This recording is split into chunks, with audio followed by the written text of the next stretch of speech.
그러면 사사기 주제는 평안입니다. 평안이 주제예요. 하지만 정작 이 사사기 속의 내용들은 고통입니다. 주제가 평안인데 내용은 고통이에요. 왜일까요? 여러분, 이스라엘은 하나님의 백성입니다. 그렇지 않습니까? 하나님의 백성인데 그들의 삶은 고통이에요. 왜일까? 왜 하나님을 믿는 사람들이 고통이 끊이지 않는 걸까? 사사기는 바로 이러한 이 의문에 대해서 답을 주는 성경입니다. 답을 주는 성경이에요. 평안에 대한 이 사사기의 결론부터 말씀드리면, 하나님의 백성들이 누리는 평안은 이 세상에서 오는 것이 아니고 하나님으로부터 온다라는 것입니다. 이 세상 속에서 평안을 찾아봐야 고통밖에 없다는 거예요. 하나님에게서 찾을 때에 진정한 평안이 있다라는 거예요. 그런데 이 사사기의 내용을 가만히 보면 이스라엘 사람들이 하나님의 백성이라고 알고 있는데 이들이 하는 일은 하나님을 떠나는 게 이들이 하는 일이에요. 하나님을 떠나는 게 이들이 하는 일이에요. 그러다 보니까 하나님은 이스라엘 다시 돌아오게 하시려고 이방민족이라는 인생의 채찍을 드셨어요. 고통이 찾아오게 됩니다. 그러다 보니까 그제서야 다시 하나님께로 돌아와요. 우리를 구원하여 주옵소서. 하나님의 도우심을 구해요. 그러니까 하나님은 또 그걸 또 다시 구원해 주시는 거예요. 그걸 또. 그러다가 또 하나님을 떠나요. 그게 계속해서 반복되는 게 사사기입니다. 고통은 하나님으로부터 떠날 때에 찾아오고, 평안은 하나님께로 돌아갈 때에 찾아오고, 그걸 알려주는 게 사사기입니다. 이렇게 이 평안이 하나님으로부터 온다라는 이 사실을 조금 더 현실감 있게 알려주기 위해서 너무나 특이하게도 사사기를 가만히 읽어보시면 사사가 등장한 후에 몇 년 동안 평안하였더라라는 이 특별한 구절들이 있어요. 그가 살아있는 동안 몇 년 동안 평안하였다. 그가 살아있는 동안 몇 년 동안 평안하였다. 이것이 사사기 계속 나옵니다. 오늘 본문 28절에도 어김없이 이 문구가 등장을 해요. 이스라엘에 40년 동안 평안이 있었다라고 28절에도 나오고 있어요. 어떻게 찾아왔습니까? 이 28절에 40년 평안은 어떻게 찾아왔습니까? 여러분, 기드온은요 무명소졸이었습니다. 무명소졸, 이름도 없는 사람이었어요. 작은 자였어요. 그런데 이 무명소졸 기드온에게 하나님께서 찾아오셨고, 이 기드온에게 300명이라는 아주 초라하기 그지없는 300명이라는 군대를 맡기셨어요. 그리고 기드온은 이 300명이라는 이 군대와 함께 싸웠는데 10만 군대와 싸웠는데 이겼어요. 300명으로 10만 명을 이겼어요. 어떻게 했는가 그랬더니 하나님께 다 맡겼기 때문입니다. 하나님께 다 맡겼기 때문이에요. 300명이 칼 들고 나아가서 싸운 게 아니고 나팔을 불었어요. 그랬는데 이겼어요. 아, 평안. 하나님께서 우리를 찾아오셔야지 평안이 임하는구나. 아, 평안. 하나님께 다 맡겨야지 찾아오는 거구나. 이거 얼마나 단순한 진리입니까? 여러분, 이 평안의 진리는요 굉장히 단순한 거예요. 하나님을 찾을 때 찾아오고요, 하나님께 맡길 때 찾아와요. 이 단순한 진리 앞에 여러분들이 순종해서 여러분의 그 남은 인생이 온전한 평안만 가득한 저 여러분 되시기를 주의 이름으로 축원드립니다. 그런데 이스라엘이 평안을 누린 횟수가 50년, 60년, 70년, 100년도 아니고 40년이랍니다. 그 평안 누린 세월이 40년 평안을 누렸대요.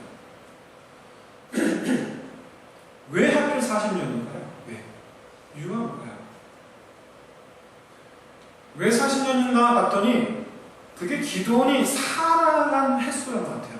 기드온이 죽었어요. 오늘 본문에 보니까 기드온이 하나님께 부르심을 받았는데 미디안이라는 나라와 더불어 싸우고 승리한 뒤로 기드온이 그 뒤로 40년 동안 살다가 하나님께 부름을 받았던 모양입니다. 그래서 기드온이 살았던 40년 동안 이스라엘에 평안이 있었다라는 그런 얘기예요. 그러는데 기드온이 죽고 나니까 다시 이스라엘에 고통이 찾아오는 거예요. 왜일까요? 아니 뭐 기드온이 죽으면 기드온이 죽은 거지 왜 이스라엘에 다시 고통이 오는 걸까요? 왜? 오늘 본문 우리가 읽은 29절부터 35절까지 바로 이 오늘 본문이 기드온 사후 이스라엘에 고통이 찾아오는 그 이유를 고발하고 있는 겁니다. 이스라엘에 왜 고통이 찾아왔는가? 그 이유를 고발하는 게 오늘 본문이에요. 도대체 지난 40년 동안 무슨 일이 있었나? 도대체 어땠길래 이스라엘이 기드온이 죽으니까 다시 고통이 찾아옵니다. 오늘 성경 본문을 잘 보십시오. 오늘 본문의 29절 보시면 페이지 이건 제가 아닌데 29절을 보시면 기드온이 미디안과의 전쟁을 마치고 난 다음에 자기 집에서 거주하였다라고 그렇게 말씀하고 있어요. 그 이후로 별다른 사건 사고 없이 32절에 기드온이 죽었다라고 기록하고 있습니다. 무슨 얘기냐면 40년 동안 평화로운 기간 내내 기드온은 자기 집에서 거주하면서 그렇게 평범하게 살다가 하나님께 돌아갔다라는 이야기예요. 그런데 성경은 그냥 단순하게 기드온이 몇 년 살다가 그의 조상들에게 돌아갔다라고 다른 곳에서 그렇게 말씀하고 있는데 사사기를 가만히 읽어보시면 다른 곳에서는요 그가 몇 년 동안 살다가 하나님께 부르심을 받았다. 그리고 몇 년 동안 평안이 있었다. 다른 곳에는 다 그렇게 기록되어 있거든요. 그런데 유일하게 오늘 기드온에 대해서만 특별한 사항들이 덧붙여 기록되어 있어요. 기드온에 대해서만. 바로 30절과 31절이 기록되어 있는 말씀인데 먼저 그의 아내가 많았습니다. 그리고 그 사이에 아들만 70명이랍니다. 또 세바라는 곳에 첩이 있는데 그 첩의 소생으로 아비멜렉이라 이름하는 아들이 하나가 더 있답니다. 그럼 이게 단순히 역사적 사실을 알려주기 위한 서술일까요? 그냥 그랬나 보구나 알고 넘어가면 되는 그런 일일까요? 성경은요 결코 무의미한 것을 절대로 기록하지 않습니다. 기록하셨으면 거기는 이유가 있어요. 말씀하시고자 하는 복선이 있어요. 그럼 도대체 이 30절, 31절 이 두 구절 말씀의 의미가 과연 뭘까? 여러분 기드온은요 전쟁을 승리로 이끌어서 나라를 구한 영웅입니다. 단순히 그냥 그 한 전쟁에서 승리한 정도가 아니라 미디안에 우리가 읽진 않았지만 8장 1절부터 보시면요 8장 1절부터 보시면 미디안 민족의 왕들이 여럿이 있었는데 그 여러 왕들을 다 잡아서 죽였어요. 한마디로 얘기해서 미디안의 뿌리를 뽑았어요. 몇 명 되리고요? 고작 300명 되리죠. 대단한 사람이죠. 대단한 인물이에요. 이스라엘의 고통의 근원을 완전히 다 뽑아버렸어요. 이게 바로 이스라엘 사람과 이스라엘 백성들로 말미암아 기드온이 우리의 보호자다라는 인식을 갖게 했어요. 야, 기드온만 있으면 우리나라는 평안하다, 안전하다라는 인식을 갖게 됐어요. 그러다 보니까 8장 22절 보시면 기드온에게 왕이 되어주시기를 구합니다. 8장 22절에 뭐라고 되어 있습니까? 그때 이스라엘 사람들이 기드온에게 그래 당신이 미디안의 손에서 우리를 구원하셨으니 당신과 당신의 아들과 당신의 손자가 우리를 다스리소서. 왕이 되달라는 거예요. 왕이 되달라는 거예요. 하지만 기도는 그들의 그 왕이 되어달라는 요구에 대해서 거절합니다. 이스라엘을 다스리시는 분은 하나님이시다. 아주 단호하게 거절을 합니다. 여러분, 이 고백이 신앙인으로서 얼마나 멋집니까? 그렇죠? 얼마나 멋진 신앙 고백이에요. 내가 다스리는 것이 아니다. 하나님께서 다스리시는 것이다. 이게 우리 신앙의 핵심이에요. 신앙의 핵심이에요. 그런데 과연 여러분, 이 고백이 순수한 믿음의 고백이었을까요? 한 가지 중요한 것은요, 그가 왕이 되기를 거절했지만 남은 여생을 살아가는 그의 모습은 왕보다 더하면 더했지 결코 덜하지 않았다라는 사실이에요. 딸만 지으려고 여러분 아들만 70명 얻으려면 도대체 아내가 몇 명 있어야 되는 거죠? 여러분, 아마 이 딸까지 포함하면 자식만 한 200명은 되지 않았을까요? 곱하기 2만 해도 벌써 140명인데 더 되지 않았을까요? 그럼 그런 대가족을 유지하려면 그럼 도대체 재산이 얼마 정도 되어야 할까요? 요즘 젊은 사람들이요, 자식을 하나 이상 낳으려고 하지 않아요. 왜 그렇죠? 돈이 드니까 하나 이상 낳으려고 하지를 않아요. 돈이 있어야지 둘, 셋, 넷 낳아요. 돈이 있어야지 애들을 낳아요. 근데 기도원의 애들 자식이 몇 명이라고요? 아들만 70명. 딸 더하면 100명은 넘었을 거예요.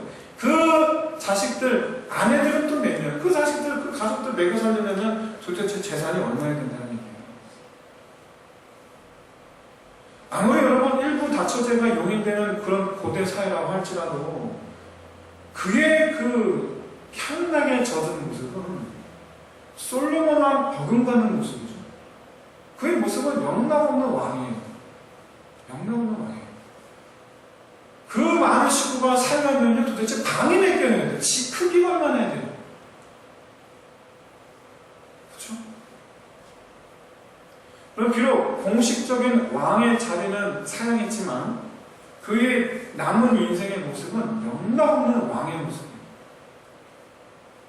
왕의 책무는 거절하고 왕의 의무는 거절하고 왕의 권리만 누리고 사는 거예요. 그렇죠? 최소한 기도는요, 그가 살아있는 동안 사람으로서 누릴 수 있는 호사는 다 누리다가 죽은 것이 틀림없습니다. 호사는 다 누렸어요. 40년 동안. 그런데 여기서 성경은 한 가지 복선을 더 깔아 놓습니다. 바로 첩의 소생 아비멜렉이라는 존재예요. 그럼 다른 아들들은요, 이름이 없이 그냥 70명 이렇게 했는데 이 첩의 아들은 이름을 밝혀뒀어요.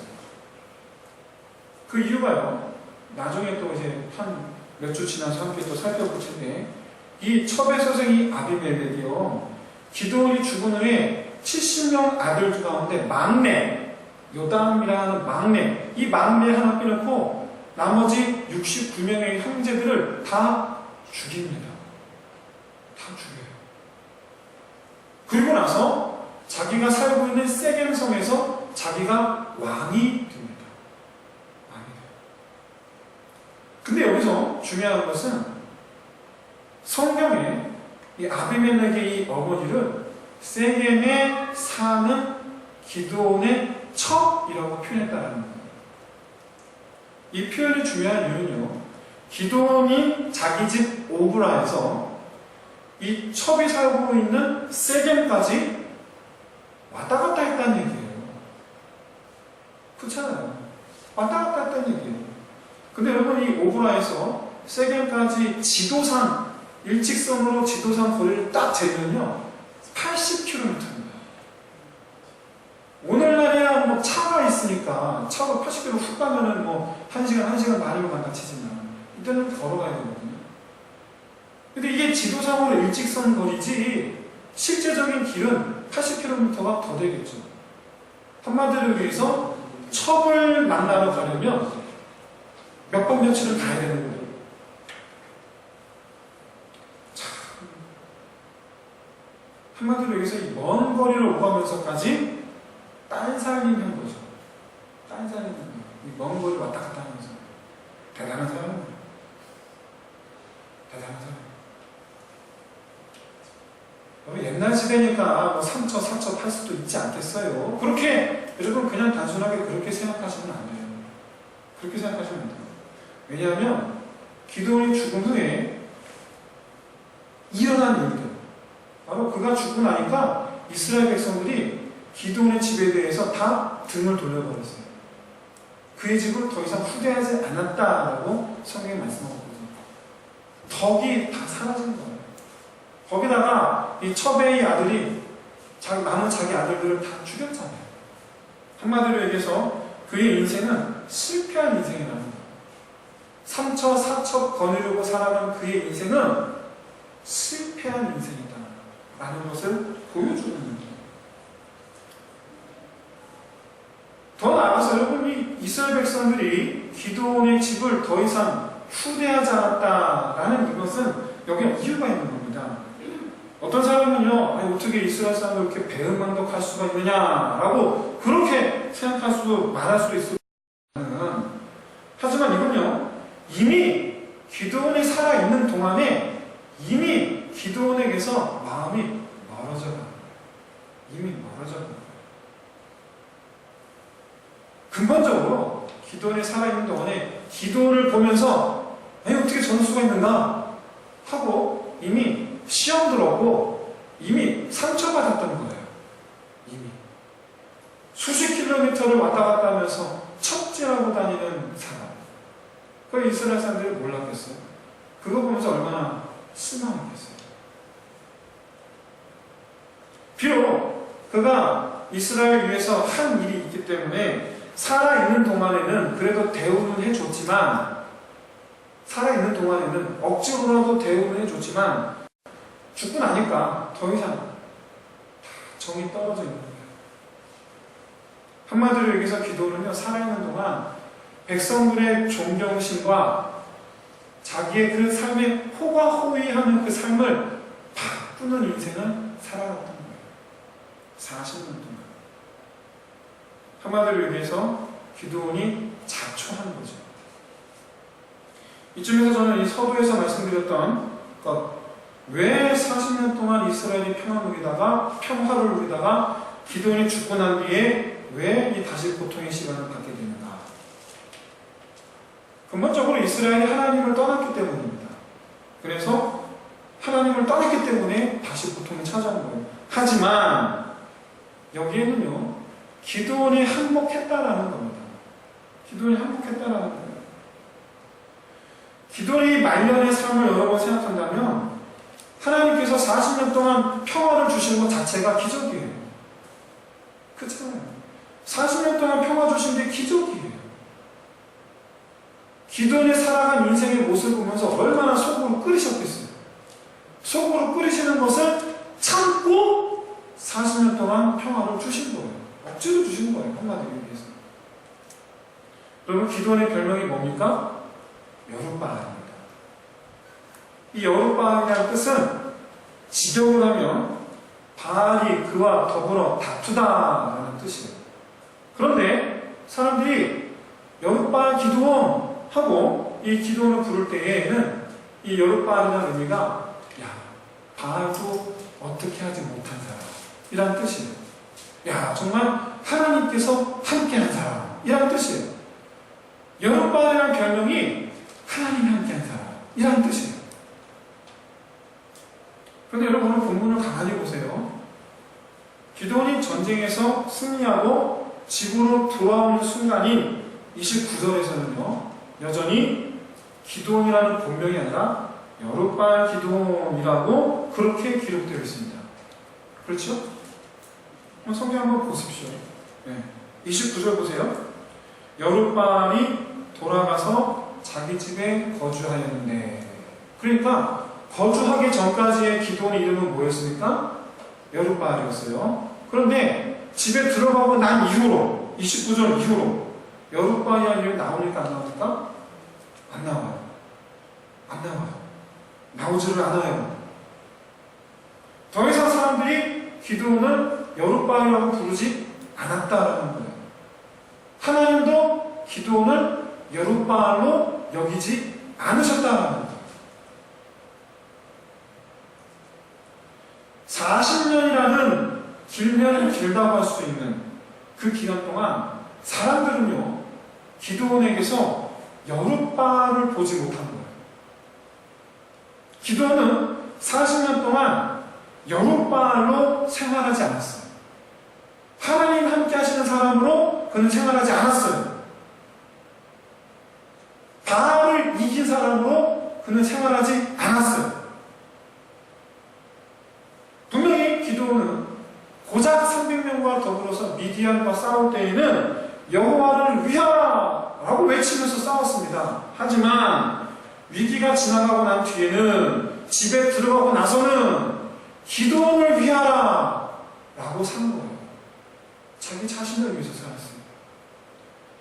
여러분, 우리 신앙생활의 습관이 이와 같지 않습니까?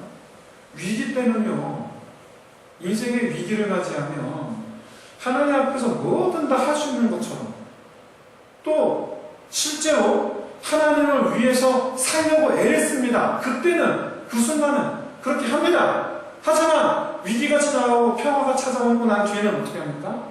다시 자기 만족을 위해서 이 세상에 주는 생활, 이 세상에 주는 만족, 그걸 위해서 우리는 또 살아가요. 세상의 즐거움을 쫓아 살아가요. 그런데 평안 중이에요. 그런데 계속 평안 속에 있어요. 안심하지 마세요. 하나님께서 억지로 참고 주시는 평화예요. 억지로 참고 주시는 평화예요. 그거는 하나님께서 기뻐하시면서 주시는 평화가 아니고 끓어오르는 화를 참으시면서 주시는 평화예요. 여러분, 마음 놓지 마세요. 여러분, 믿음줄 놓지 마세요. 믿음줄 놓지 마세요. 그런데 말이죠, 나만 믿음줄 놓으면 되는 게 아니었어요. 다른 사람도 보고 닮떠나라는 겁니다. 이스라엘 백성들이 보고 닮아요. 가깝게는 내 가족들이 보고 닮아요. 사람들이요, 그런 내 모습을 보면서 야, 신앙생활도 아무 소용없구나. 결국에는 나만 하나님으로부터 멀어지는 것이 아니라 나를 아는 다른 사람들도 함께 더불어 하나님으로부터 멀어지게 만드는 거예요. 함께 더불어. 여러분, 하나님 우리에게 사명을 주셨습니다. 그것은요, 교회에서 봉사하라는 의미가 아닙니다. 하나님 우리에게 사명 주셨습니다. 그래서 우리는 교회에서 봉사합니다. 아니에요. 아니에요. 교회에서 성가대, 교사, 차량봉사, 식당봉사, 안내위원 등등 이렇게 교회에서 봉사하는 걸 우리가 사명으로 생각한다면 여러분, 그건 매우 큰 오해이십니다. 그건 오해세요. 우리의 사명은요, 본질적으로 내가 살아가는 내 삶을 통해서 다른 사람들에게 하나님을 나타내는 거예요. 여룻바알이 되는 거예요. 내가 다른 사람들 나를 부를 때에 내 이름만 부르는 게 아니라 나한테 별명을 붙여주는 거예요. 야, 하나님이 함께 하시는 사람 누구? 함께 하시는 사람 이명수. 하나님 함께 하시는 사람 찾아라. 그렇게 사람들에게 불려지는 것이 나의 삶의 사명이에요. 그게 내 사명이에요. 그러다 보니까 말이죠, 여러분, 어떤 때는요, 이 사명을 위해서 내가 하나님의 사람이라는 것을 나타내기 위해서 어떤 때는요, 부자가 되어야 되기도 합니다. 근데요, 어떤 때는요, 가난해지기도 해야 돼요. 어떤 때는요, 이익을 보기도 해야 되지만 어떤 때는요, 손해를 봐야 돼요. 이러든지 저러든지 하나님의 영광을 위해서 그렇게 해야 되는 거예요. 이게 우리 삶의 목적입니다.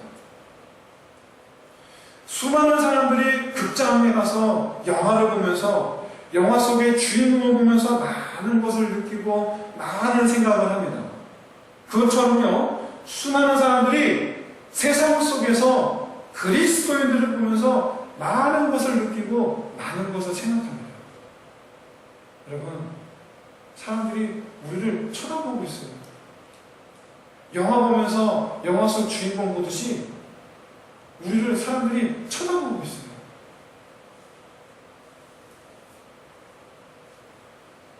그런데 여러분, 사사기 8장 24절 보세요. 8장 24절 보시면요, 기돈이 승리하고 난 다음에 백성들에게 전리품을 요구합니다. 근데 그것을 금을 달라고 해요.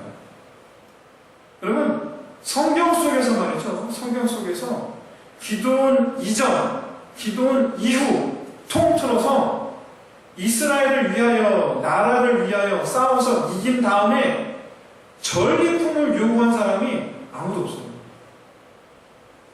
근데 기돈은 전리품을 요구해요. 그 요구로 금 20kg, 성경에는 1700세겔이라고 표현되어 있는데 지금 현대 무게 단위로 20kg입니다. 20kg. 어마어마한. 이걸로 뭐 만들었나 해서 봤더니 말이죠, 에봇, 제사장들이 입는 옷이에요.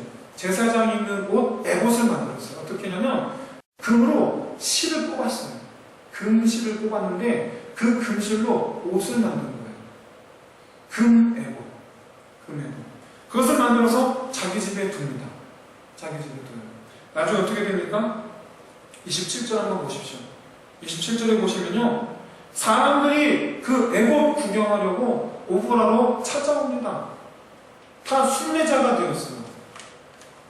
나중에 이후에 한참 후에 예루살렘 성전이 지어지는데 전국 각지에서 예루살렘 성전으로 순례자들이 찾아옵니다. 그 같은 모양으로 오브라에 있는 기도원의 집으로 수많은 순례자들이 찾아오는 거예요. 그 금 에봇 보려고. 그 에봇이 의미하는 게 뭡니까? 신성시하게 되는 거죠. 제사장 옷이니까 신성시하게 되는, 거기다가 전쟁에서 승리한 기념이라는 의미가 있어요. 우상숭배죠. 우상숭배. 사람들이요, 우상숭배하는 습관에 길들여지는 거예요. 그리고 그 습관을 따라서 기도원이 죽으니까 그 에봇 숭배하던 그대로 다시 바알을 숭배하는 것으로 돌아가는 거예요. 여러분, 그리스도인들이요, 금을 숭배를 해요. 그리스도인들이요, 돈을 숭배를 해요. 돈을 최고 가치로 여겨요. 그리스도인들이.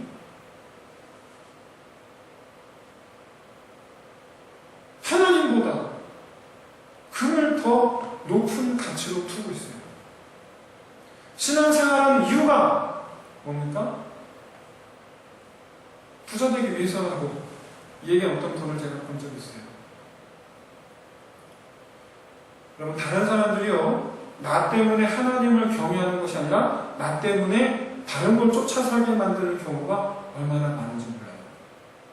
여러분, 지금부터 20년 전에 고위공직자 부인들이 서로 옷으로, 고급 옷으로 서로 로비한 사건이 있었습니다. 옷로비 사건이죠. 근데 재판 과정에서 그게 낱낱이 뉴스를 통해서 다 공개가 됐어요. 전 국민들이 다 씁쓸해했어요. 왜냐하면 그분들의 그 거짓말 퍼레이드가 들통났거든요. 그 부인들이 알고 봤더니 서울의 대표적인 모 교회에 다니는 권사님들이었어요.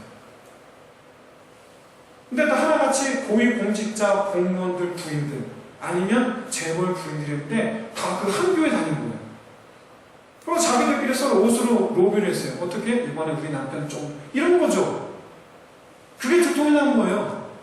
그런데 말이죠, 그 부인들은요, 위증을 하려고 마음을 굳게 먹고서 재판정에서는 성경에 손을 얹고 맹세했어요.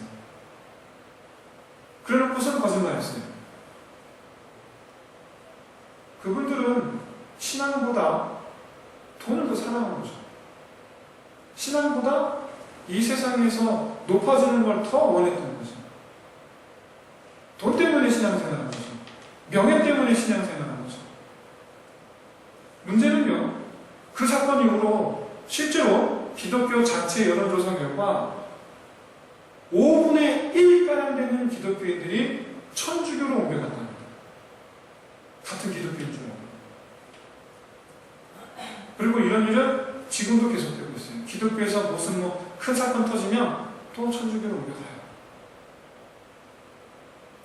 여러분, 자기가 잘 되는 것이 복이라고 믿는 그리스도인들이 얼마나 많은지 몰라요.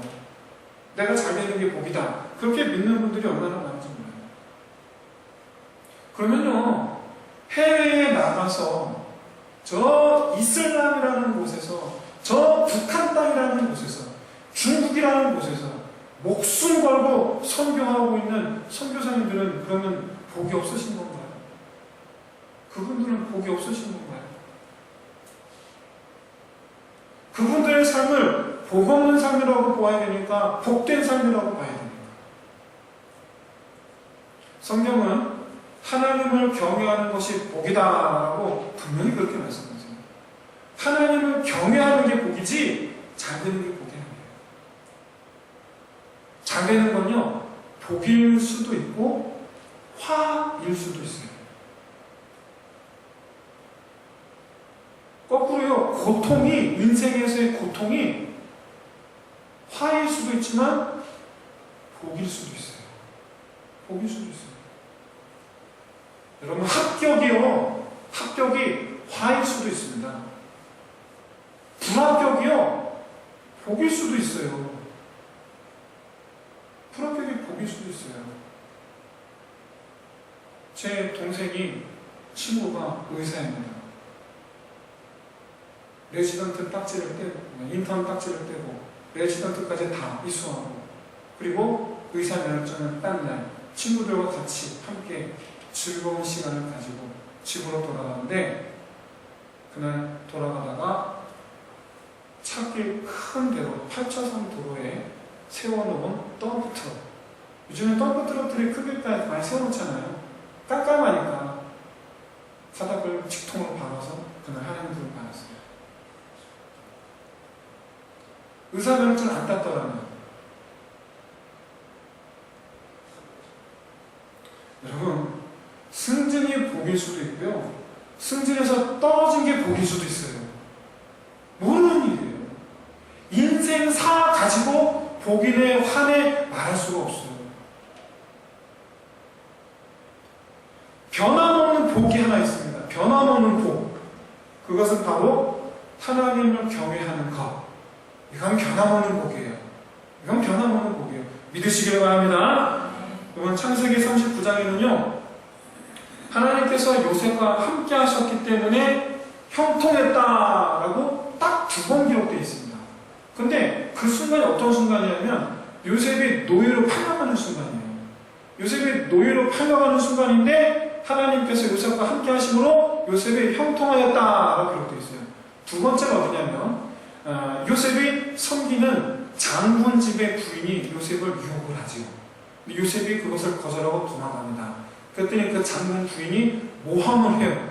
그래서 요셉이 붙잡혀서 사형수나 들어가는 감옥에 갇습니다. 그런데 바로 그때 그 사형수나 들어가는 감옥에 갇혔을 때 하나님께서 요셉과 함께 하심으로 요셉이 형통하였다라고 기록되어 있습니다. 요셉이 형통했다라고 기록되어 있는 곳이 딱 2곳 기록되어 있는 바로 거기가 요셉이 인생에서 가장 밑바닥에 있을 때예요. 그런데 거기에 하나님 함께 하셨기 때문에 그것을 형통이라고, 그것을 복이라고 성경이 기록하고 있다는 겁니다. 사랑하는 성도 여러분, 참으로 복된 삶을 사시기를 주의 이름으로 축원드립니다. 여러분, 우리는요, 노인이 되어서 죽음에 이르기까지 하나님께 성실했던 수많은 성경 속 믿음의 사람들을 많이 알고 있어요. 그런 분들 많아요, 성경 속. 그런데 말이죠, 그분들의 인생, 우리가 성경을 보면 그분들의 인생이 결코 평탄하진 않았어요. 성경 속 인물들의 그 인생이 평탄하지 않았어요. 욥은요, 말할 수 없는 고통을 겪었어요. 하지만 그분들의 공통점이 있습니다. 바로 삶의 환경이 고통이든 그 환경이 평안이든지 간에 그들은 단지 하나님 경외하기를 힘썼다라는 거예요. 고통 속에서 하나님 경외하기를 힘쓰고 평안 속에서 하나님 경외하기를 힘썼어요. 높은 관직에 있을 때에도 하나님 경외하기를 힘썼어요.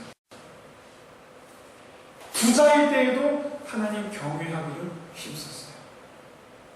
망했을 때에도, 왕의 감옥에 갇혔을 때에도 하나님 경외하기를 힘썼어요. 여러분, 우리가요, 많은 사람들에게 하나님께로 돌아오게 하는 나팔소리가 되어야 되는데 하나님으로부터 떠나게 하는 나팔소리 인생이 되면 안 됩니다. 그렇게 되면 안 돼요. 여러분, 우리 자녀들이 말이죠, 부모들은 내 얼굴에 민낯을 보고 자라요. 나는 신앙생활 나름대로 열심히 했다고 하지만 우리 자녀들의 그 말이 내 신앙생활의 증인들이에요. 내 자녀들이 신앙인으로서 나를 존경한다면 우리 어머니, 우리 아버지는 정말 믿음의 사람들이셔. 이러면 여러분이 정말 제대로 신앙생활하는 것 같습니다. 근데 말이죠, 우리 자녀들이요, 에이, 우리 엄마 보니까, 에이, 우리 아빠 보니까, 그럼 여러분 신앙생활은 헛한 겁니다.